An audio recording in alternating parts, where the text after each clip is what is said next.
गुना जिले के बजरंगगढ़ में आयोजित एक कार्यक्रम के दौरान केंद्रीय मंत्री और गुना सांसद ज्योतिरादित्य सिंधिया ने वैश्विक संकट और अंतर्राष्ट्रीय राजनीति पर बड़ा बयान दिया।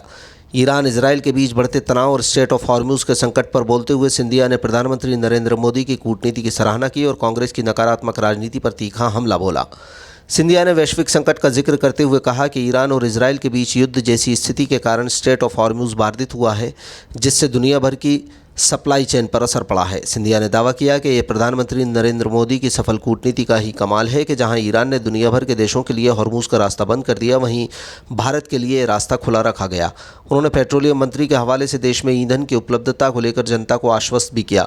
वैश्विक संकट के समय विपक्षी दलों की भूमिका पर सवाल उठाते हुए सिंधिया ने कहा कि जब 140 करोड़ जनता और सभी दल एक साथ खड़े होने चाहिए, तब कांग्रेस इस पर राजनीतिक रोटियां सेक रही है।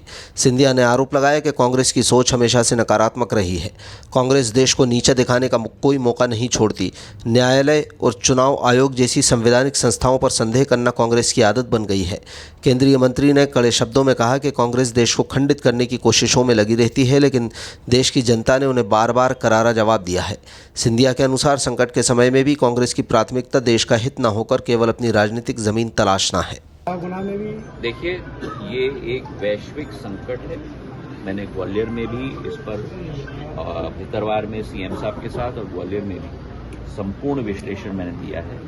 ये एक वैश्विक संकट है जब वैश्विक स्तर पर दो देशों के बीच में लड़ाई चल रही है। दो क्या तीन, एक तरफ इजरायल और अमेरिका है, दूसरी तरफ ईरान, और उसके द्वारा जो स्ट्रेट ऑफ हॉर्मुज जो एक तरीके से एक जीप की तरह है, जहां से विश्व का करीब 30 से 40% तेल और गैस का उत्पादन करने वाले सारे 8 खाड़ी देश जो उत्पादन करते हैं वहीं से निकलता है पूरे विश्व को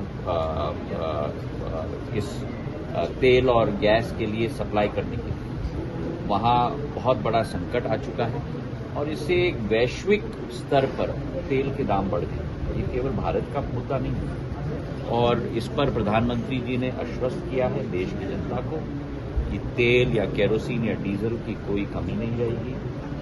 गैस के लिए भी पूर्ण कोशिश हम लोग कर रहे हैं और प्रधानमंत्री जी की स्वयं कूटनीति का ये कमाल है कि जो स्ट्रेट ऑफ हॉर्मुज ईरान के द्वारा बंद किया गया है किसी भी जहाज के लिए निकलने के लिए, वहीं केवल भारत के लिए स्ट्रेट ऑफ हॉर्मुज खोला गया है ताकि भारत के लिए गैस और तेल का कोई संकट ना हो।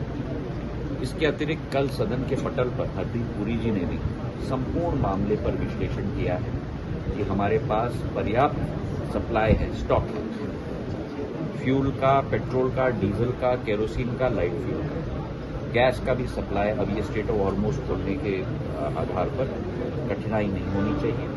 हम पूर्ण रूप से तैनात हैं, पर मुझे इस बात का बड़ा खेद है कि इस वैश्विक संकट के समय में भी कांग्रेस पार्टी के एलओपी इस पर राजनीतिक रोटी सेकने का काम कर रहे हैं और राजनीतिक मामला बना रहे हैं, जबकि ऐसे वैश्विक संकट के समय में 140 करोड़ देश की जनता एक साथ खड़ी है।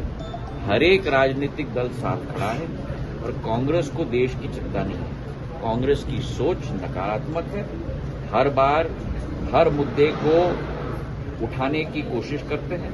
प्रधानमंत्री जी के नेतृत्व में हर भारतवासी सुरक्षित है, चाहे डीजल का मामला हो, पेट्रोल का मामला हो, चाहे गैस का भी मामला हो। कांग्रेस सदैव देश को नीचे दिखाने में कोई